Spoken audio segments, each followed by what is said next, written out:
Hello friends, ನಿಮಗೆಲ್ಲ ಮತ್ತೊಂದು ವಿಡಿಯೋಗೆ ಸ್ವಾಗತ. ಫ್ರೆಂಡ್ಸ್, ತಮ್ಮ ಮಾತುಗಳಿಂದಲೇ ಸಾಕಷ್ಟು ಟ್ರೋಲ್ ಆದಂತಹ ರಾಜಕಾರಣಿ ಯಾರು ಅಂದ್ರೆ ಮೊದಲು ನಿಮ್ಮ ಕಣ್ಮುಂದೆ ಬರೋದೆ ಜಮೀರ್ ಅಹಮದ್ ಖಾನ್ ಅವರು. ಅಷ್ಟಕ್ಕೂ ಈ ಜಮೀರ್ ಅಹಮದ್ ಖಾನ್ ಯಾರು? 10th ಫೇಲ್ ಆದಂತಹ ಈ ವ್ಯಕ್ತಿ ರಾಜಕೀಯಕ್ಕೆ ಎಂಟ್ರಿ ಕೊಟ್ಟಿದ್ದು ಹೇಗೆ? ಜೆಡಿಎಸ್ ಪಕ್ಷದಲ್ಲಿ ಕುಮಾರಸ್ವಾಮಿ ಅವರ ಜೊತೆ ಇದ್ದಂತಹ ಜಮೀರ್ ಅಹಮದ್ ಖಾನ್ ಅವರು ಕಾಂಗ್ರೆಸ್ ಪಕ್ಷ ಸೇರಿದ್ದು ಹೇಗೆ? ಬಸ್ ಟ್ರಾವೆಲ್ ಬಿಸ್ನೆಸ್ ಮಾಡ್ತಿದ್ದಂತಹ ಜಮೀರ್ ಅವರು ಕೋಟಿ ಕೋಟಿ ಹಣವನ್ನ ಸಂಪಾದಿಸಿದ್ದು ಹೇಗೆ? ಎಲ್ಲವನ್ನ ಇವತ್ತಿನ ಈ ಒಂದು ವಿಡಿಯೋದಲ್ಲಿ ಹೇಳ್ತಾ ಇದ್ದೀವಿ. ವಿಡಿಯೋವನ್ನ ಎಲ್ಲೂ ಸ್ಕಿಪ್ ಮಾಡದೆ ಸಂಪೂರ್ಣವಾಗಿ ನೋಡಿ.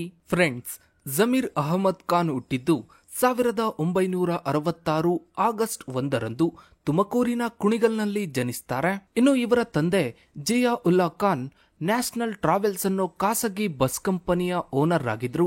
ಇನ್ನು ಇವರ ತಾಯಿಯ ಹೆಸರು ಸುಗ್ರಾ ಖಾನುಂ. ಜಮೀರ್ ಅವರು ತಮ್ಮ ಬಾಲ್ಯದ ದಿನಗಳನ್ನ ಕಳೆದದ್ದು ತುಮಕೂರಿನಲ್ಲೇ. ಕುಣಿಗಲ್ನ ಸಿದ್ಧಾರ್ಥ ಸ್ಕೂಲ್ನಲ್ಲಿ 9ನೇ ತರಗತಿವರೆಗೂ ಓದಿದ ಇವರು SLCಗೆ ಶಾಲೆಯನ್ನ ಬಿಡ್ತಾರೆ. ನಂತರ ಇವರು ತಂದೆಯ ಜೊತೆಗೆ ಟ್ರಾವೆಲ್ ಬಿಸ್ನೆಸ್ಗೆ ಇಳಿದು ತುಮಕೂರಿನಿಂದ ಬೆಂಗಳೂರಿಗೆ ಶಿಫ್ಟ್ ಆಗ್ತಾರೆ. ಬೆಂಗಳೂರಿಗೆ ಬಂದ ಜಮೀರ್ ನಿಧಾನಕ್ಕೆ ಪಾದರಾಯನಪುರ, ಗೌರಿಪಾಳ್ಯ ಮತ್ತು ಜೆಜೆ ನಗರದಲ್ಲಿದ್ದ ರೌಡಿಗಳು ಹಾಗೂ ಸ್ಥಳೀಯ ರಾಜಕಾರಣಿಗಳ ಸಂಪರ್ಕಕ್ಕೆ ಬರ್ತಾರೆ. ಇವರಲ್ಲಿ ಅಂದಿನ JDS ನಾಯಕ RF ಪಾಷಾ ಕೂಡ ಒಬ್ರು. ಇವರು ಇಮ್ರಾನ್ ಪಾಷಾರ ತಂದೆ. 2004ರ ವಿಧಾನಸಭಾ ಚುನಾವಣೆ ಟೈಮ್ನಲ್ಲಿ ಇಬ್ಬರನ್ನ ಹತ್ಯೆ ಮಾಡಿದ ಆರೋಪ ಸೇರಿದಂತೆ ಹಲವು ಆರೋಪಗಳು RF ಪಾಷಾ ಮತ್ತು ಇಮ್ರಾನ್ ಪಾಷಾ ಮೇಲಿತ್ತು. 2004 ಹಾಗೂ 5ರ ಸಮಯದಲ್ಲಿ ಬೆಂಗಳೂರಿನ ಚಾಮರಾಜಪೇಟೆ ಕಾಂಗ್ರೆಸ್ ಪಕ್ಷದ ಶಾಸಕರಾಗಿದ್ದ SM ಕೃಷ್ಣರನ್ನ ಮಹಾರಾಷ್ಟ್ರದ ಗವರ್ನರ್ ಆಗಿ ನೇಮಿಸಿತ್ತು ಅಂದಿನ ಕೇಂದ್ರ ಸರ್ಕಾರ. ಹೀಗಾಗಿ ಶಾಸಕ ಸ್ಥಾನಕ್ಕೆ SM ಕೃಷ್ಣ ಅವರು ರಾಜೀನಾಮೆಯನ್ನ ನೀಡಿರ್ತಾರೆ. ಹೀಗಾಗಿ ಚಾಮರಾಜಪೇಟೆಯಲ್ಲಿ ಉಪಚುನಾವಣೆ ನಡೆಯುತ್ತೆ. ಆಗ JDS ಅಭ್ಯರ್ಥಿಯಾಗಿ ಜಮೀರ್ ಅವರನ್ನ ಆಯ್ಕೆ ಮಾಡಲಾಗುತ್ತೆ. ಭರ್ಜರಿ ಪ್ರಚಾರವನ್ನು ಕೂಡ ಮಾಡ್ತಾರೆ. ತಮ್ಮ ಮೊದಲ ಚುನಾವಣೆಯಲ್ಲೇ ಗೆಲುವನ್ನ ಕಾಣ್ತಾರೆ. ತಮ್ಮ 39ನೇ ವಯಸ್ಸಿನಲ್ಲಿ MLA ಆಗಿ ವಿಧಾನಸಭೆಗೆ ಪ್ರವೇಶ ಮಾಡ್ತಾರೆ. 2006ರಲ್ಲಿ ರಾಜಕೀಯ ಕ್ಷಿಪ್ರಕ್ರಾಂತಿ ನಡೆಸಿದ HD ಕುಮಾರಸ್ವಾಮಿ ಧರ್ಮಸಿಂಗ್ ನೇತೃತ್ವದ ಕಾಂಗ್ರೆಸ್ JDS ಮೈತ್ರಿ ಸರ್ಕಾರವನ್ನ ಪತನಗೊಳಿಸಿದ್ರು. ಆ ಟೈಮ್ನಲ್ಲಿ HD ಕುಮಾರಸ್ವಾಮಿಗೆ ಬೆಂಬಲವಾಗಿ ನಿಂತು 42 ಶಾಸಕರನ್ನ ಬಸ್ನಲ್ಲಿ ರೆಸಾರ್ಟ್ಗೆ ಕರೆದುಕೊಂಡು ಹೋಗಿದ್ದೆ ಜಮೀರ್ ಅಹಮದ್ ಖಾನ್. ಇದಕ್ಕೆ ಪ್ರತಿಫಲ ಎಂಬಂತೆ ನಂತರ ಬಂದಂತಹ ಕುಮಾರಸ್ವಾಮಿ ನೇತೃತ್ವದ JDS BJP 2020 ಸರ್ಕಾರದಲ್ಲಿ ಜಮೀರ್ ಅವರಿಗೆ ಮಂತ್ರಿಗಿರಿಯೂ ಸಿಗುತ್ತೆ. ಈ ಮೂಲಕ ಮೊದಲ ಬಾರಿ MLA ಆದಾಗಲೇ ಮಿನಿಸ್ಟರ್ ಪಟ್ಟ ಗಿಟ್ಟಿಸಿಕೊಂಡ ಅಪರೂಪದ ರಾಜಕಾರಣಿಗಳಲ್ಲಿ ಜಮೀರ್ ಅವರು ಕೂಡ ಒಬ್ಬರೆನಿಸಿಕೊಂಡ್ರು. ನಂತರ 2007 ಜನವರಿಯಲ್ಲಿ ಮುಸ್ಲಿಮರು ಬಕ್ರೀದ್ ಹಬ್ಬದ ಸಂಭ್ರಮಾಚರಣೆಯಲ್ಲಿ ಇರ್ತಾರೆ. ಚಾಮರಾಜಪೇಟೆಯ ಈದ್ಗಾ ಮೈದಾನದಲ್ಲಿ ನಡೆದ ಕಾರ್ಯಕ್ರಮಕ್ಕೆ CM ಕುಮಾರಸ್ವಾಮಿ ಅವರನ್ನ ಆಹ್ವಾನಿಸಿದ್ರು, ಬಂದಿಲ್ಲ ಅಂತ ಹೇಳಿ ಸಚಿವ ಸ್ಥಾನಕ್ಕೆ ಜಮೀರ್ ಅವರು ರಾಜೀನಾಮೆಯನ್ನ ನೀಡ್ತಾರೆ. ಇದರ ಜೊತೆಗೆ ಇದು ನನಗೆ ಮಾಡಿದ ಅವಮಾನವಲ್ಲ, ಇಡೀ ಮುಸ್ಲಿಂ ಸಮುದಾಯಕ್ಕೆ ಮಾಡಿದ ಅವಮಾನ. ಕುಮಾರಸ್ವಾಮಿ ಮುಸ್ಲಿಮರ ಬಳಿ ಕ್ಷಮೆ ಕೇಳಿದ್ರೆ ರಾಜೀನಾಮೆ ವಾಪಸ್ ಪಡಿತೀನಿ ಅಂತ ಹೇಳ್ತಾರೆ. ಆಗ ಕುಮಾರಸ್ವಾಮಿ ಅವರು ಬಕ್ರೀದ್ನಲ್ಲಿ ಭಾಗವಹಿಸೋದು ನನ್ನ ಅಧಿಕೃತ ಕಾರ್ಯಕ್ರಮಗಳ ಪಟ್ಟಿಯಲ್ಲಿ ಇರಲಿಲ್ಲ ಅಂತ ಹೇಳಿದ್ರು. ನಂತರ ಕುಮಾರಸ್ವಾಮಿ ಅವರ ಜೊತೆ ರಾಜಿ ಮಾಡಿಕೊಂಡು 2008ರ ವಿಧಾನಸಭಾ ಚುನಾವಣೆಗೆ ಚಾಮರಾಜಪೇಟೆಯಿಂದ ಮತ್ತೊಮ್ಮೆ ಸ್ಪರ್ಧಿಸಿದ ಜಮೀರ್ 2ನೇ ಬಾರಿ MLA ಆಗ್ತಾರೆ. ಬಳಿಕ JDS ಪಕ್ಷದ ಜನರಲ್ ಸೆಕ್ರೆಟರಿಯಾಗಿ ನೇಮಕಗೊಂಡ್ರು. ಚಾಮರಾಜಪೇಟೆಯಲ್ಲಿ ಸತತ 2 ಬಾರಿ ಗೆಲುವನ್ನ ಕಂಡಿದ್ದ ಜಮೀರ್ ಅವರನ್ನ 2009ರ ಲೋಕಸಭಾ ಚುನಾವಣೆಯಲ್ಲಿ ಬೆಂಗಳೂರು ಸೆಂಟ್ರಲ್ ಕ್ಷೇತ್ರದಿಂದ ನಿಲ್ಲಿಸಿದ್ರು. ಆದ್ರೆ ಈ ಚುನಾವಣೆಯಲ್ಲಿ ಜಮೀರ್ ಸೋಲನ್ನ ಕಾಣ್ತಾರೆ. ನಂತರ 2010ರಲ್ಲಿ JDSನ ಮಾಜಿ ಶಾಸಕ MS ಅಶ್ವಥ್ಗೆ ಸೇರಿದ 2.5 ಕೋಟಿ ಹಣವನ್ನ ದರೋಡೆ ಮಾಡಿದ ಪ್ರಕರಣದಲ್ಲಿ ಜಮೀರ್ ಅವರ ಹೆಸರು ಕೂಡ ಕೇಳಿ ಬರುತ್ತೆ. ಈ ಪ್ರಕರಣದಲ್ಲಿ ಜಮೀರ್ ಅಹಮದ್ ಖಾನ್ A13 ಆಗ್ತಾರೆ.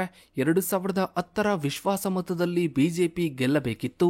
ಆಗ JDSನ ಕೆಲ ಶಾಸಕರಿಗೆ ದುಡ್ಡು ಕೊಟ್ಟು ಆಮಿಷ ಒಡ್ಡಿದ್ದ ಆರೋಪ BJP ಮೇಲಿತ್ತು. ಆ ಟೈಮ್ನಲ್ಲಿ ಅಶ್ವಥ್ರನ್ನ ಫಾಲೋ ಮಾಡಿದ್ದ ಜಮೀರ್ ಸಹಚರರು 2.5 ಕೋಟಿ ಹಣವನ್ನ ದರೋಡೆ ಮಾಡಿ ಲಾಕ್ ಆದ್ರು. ವಿಚಾರಣೆ ವೇಳೆ ಜಮೀರ್ ಸೂಚನೆ ಮೇಲೆ ಈ ರೀತಿ ಮಾಡಿದ್ವಿ ಅಂತ ಕೆಲ ಆರೋಪಿಗಳು ಬಾಯ್ಬಿಟ್ರು ಎನ್ನಲಾಗುತ್ತೆ. ಆದ್ರೆ ಜಮೀರ್ ಆಪ್ತರು ಈ ಆರೋಪವನ್ನ ತಳ್ಳಿ ಹಾಕ್ತಾರೆ. ಇನ್ನು 2013ರ ವಿಧಾನಸಭಾ ಚುನಾವಣೆಯಲ್ಲಿ ಮತ್ತೊಮ್ಮೆ ಚಾಮರಾಜಪೇಟೆಯಿಂದ JDS ಅಭ್ಯರ್ಥಿಯಾಗಿ ಕಣಕ್ಕಿಳಿದ ಜಮೀರ್ ಮೂರನೇ ಬಾರಿ ಗೆಲುವನ್ನ ಕಾಣ್ತಾರೆ. ಆದ್ರೆ ಈ ಚುನಾವಣೆಯಲ್ಲಿ ತಾವು ಗೆದ್ರೂ ಜೆಡಿಎಸ್ ಪಕ್ಷ ಗೆಲ್ಲೋದಿಲ್ಲ, ಕಾಂಗ್ರೆಸ್ ಪಕ್ಷ ಗೆದ್ದು ಅಧಿಕಾರಕ್ಕೆ ಬರುತ್ತೆ. ನಂತರ ಜೆಡಿಎಸ್ನಲ್ಲಿ ಸೂಕ್ತ ಸ್ಥಾನಮಾನ ಸಿಗ್ತಿಲ್ಲ, ತನ್ನನ್ನ ಸೈಡ್ಲೈನ್ ಮಾಡಲಾಗ್ತಾ ಇದೆ ಅಂತ ಜಮೀರ್ ಅವರು 2016ರಲ್ಲಿ ಪಕ್ಷದ ವಿರುದ್ಧ ಬಂಡಾಯವಿದ್ರು. ಅದೇ ವರ್ಷ ನಡೆದ ರಾಜ್ಯಸಭೆ ಚುನಾವಣೆ ವೇಳೆ ಜಮೀರ್ ಸೇರಿದಂತೆ ಜೆಡಿಎಸ್ನ 8 ಶಾಸಕರು ಅಡ್ಡ ಮತದಾನ ಮಾಡಿ ಸಿಕ್ಕಿಬಿದ್ರು. ಅಂದ್ರೆ ಚುನಾವಣೆಯಲ್ಲಿ ಜೆಡಿಎಸ್ ಅಭ್ಯರ್ಥಿ ಬದಲು ಕಾಂಗ್ರೆಸ್ ಅಭ್ಯರ್ಥಿಗೆ ವೋಟ್ ಹಾಕಿದ್ರು. ಇದರ ಬೆನ್ನಲ್ಲೇ ಪಕ್ಷದಿಂದ ಸಸ್ಪೆಂಡ್ ಆಗ್ತಾರೆ. ಬಳಿಕ 2018ರ ಚುನಾವಣೆಯ ಸಂದರ್ಭದಲ್ಲೂ ಕ್ರಾಸ್ ವೋಟಿಂಗ್ ಅನ್ನ ಮಾಡ್ತಾರೆ.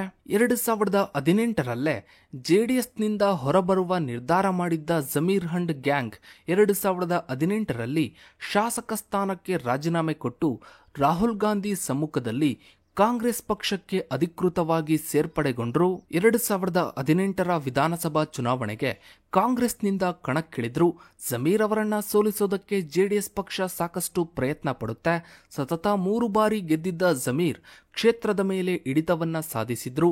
ಹೀಗಾಗಿ 4ನೇ ಬಾರಿಯೂ ಕೂಡ ಗೆದ್ದು ವಿಧಾನಸಭೆಗೆ ಪ್ರವೇಶ ಮಾಡ್ತಾರೆ. ನಂತರ ಕುಮಾರಸ್ವಾಮಿ ನೇತೃತ್ವದ ಜೆಡಿಎಸ್ ಕಾಂಗ್ರೆಸ್ ಸಮ್ಮಿಶ್ರ ಸರ್ಕಾರದಲ್ಲಿ ಆಹಾರ ಮತ್ತು ನಾಗರಿಕ ಸರಬರಾಜು ಹಾಗೂ ಅಲ್ಪಸಂಖ್ಯಾತ ಕಲ್ಯಾಣ ಸಚಿವರಾದರು. ನಂತರ ಐಎಂಎ ಹಗರಣ ಕೇಸ್ ಸಂಬಂಧ 2021ರಲ್ಲಿ ಶಾಸಕ ಜಮೀರ್ ಮತ್ತು ಸಹೋದರರ ಮನೆ ಹಾಗೂ ಕಚೇರಿಗಳ ಮೇಲೆ ಇಡಿ ದಾಳಿ ಮಾಡುತ್ತೆ. ಜಮೀರ್ ಸಹೋದರರನ್ನ ವಶಕ್ಕೆ ಪಡೆದು ವಿಚಾರಣೆಯನ್ನು ಕೂಡ ನಡೆಸಲಾಯಿತು. ಈ ಟೈಮ್ನಲ್ಲಿ ಜಮೀರ್ ಅರೆಸ್ಟ್ ಆಗಬಹುದು ಅಂತ ಹೇಳಲಾಯಿತು, ಆದ್ರೆ ಅದು ಸಾಧ್ಯವಾಗಲಿಲ್ಲ. ನಂತರ 2022ರಲ್ಲಿ ಇದೇ ಕೇಸ್ ಸಂಬಂಧ ಎಸಿಬಿ ರೇಡ್ ಮಾಡುತ್ತೆ. ನಂತರ 2023ರ ವಿಧಾನಸಭಾ ಚುನಾವಣೆಗೆ 5ನೇ ಬಾರಿ ಸ್ಪರ್ಧಿಸಿದ ಜಮೀರ್ ಖಾನ್ ಗೆಲುವನ್ನ ಕಾಣ್ತಾರೆ. ಕಾಂಗ್ರೆಸ್ ಕೂಡ ಗೆದ್ದು ಅಧಿಕಾರಕ್ಕೆ ಬರುತ್ತೆ, ಮಂತ್ರಿಗಿರಿಯೂ ಕೂಡ ಸಿಗುತ್ತೆ. ಇನ್ನು ಜಮೀರ್ ಅಹಮದ್ ಖಾನ್ ಅವರಿಗೆ 2 ಮಕ್ಕಳಿದ್ದಾರೆ. ಅದರಲ್ಲಿ ಜಾಹಿದ್ ಖಾನ್ ಅವರು ಸದ್ಯಕ್ಕೀಗ ಕನ್ನಡ ಸಿನಿಮಾಗಳಲ್ಲಿ ನಟಿಸ್ತಾ ಇದ್ದಾರೆ. ಇನ್ನು ಜಮೀರ್ ಅಹಮದ್ ಖಾನ್ ಕುಟುಂಬದ ಒಟ್ಟು ಆಸ್ತಿ 72 ಕೋಟಿ ಅಂತ ಘೋಷಿಸಿಕೊಂಡಿದ್ದಾರೆ. ಇದಾಗಿತ್ತು ಫ್ರೆಂಡ್ಸ್ ಇವತ್ತಿನ ಈ ಒಂದು ವಿಡಿಯೋದ ಬಗ್ಗೆ ನಿಮ್ಮ ಅನಿಸಿಕೆ ಅಭಿಪ್ರಾಯಗಳನ್ನ ತಪ್ಪದೆ ಕಮೆಂಟ್ ಸೆಕ್ಷನ್ ಅಲ್ಲಿ ಕಮೆಂಟ್ ಮಾಡಿ. ಹಾಗೆ ವಿಡಿಯೋಗೊಂದು ಲೈಕ್ ಮಾಡ್ತಾ ವಿಡಿಯೋನ ಆದಷ್ಟು ಎಲ್ಲ ಕಡೆ ಶೇರ್ ಮಾಡಿ. ನೀವಿನ್ನು ನಮ್ಮ ಚಾನಲ್ಗೆ ಸಬ್ಸ್ಕ್ರೈಬ್ ಆಗಿಲ್ಲ ಅಂದ್ರೆ ಕೆಳಗಡೆ ಕಾಣೋ ಸಬ್ಸ್ಕ್ರೈಬ್ ಬಟನ್ ಕ್ಲಿಕ್ ಮಾಡಿ. ಹಾಗೆ ಪಕ್ಕದಲ್ಲಿ ಕಾಣೋ ಬೆಲ್ ಐಕನ್ ಕೂಡ ಕ್ಲಿಕ್ ಮಾಡಿ. Thanks for watching.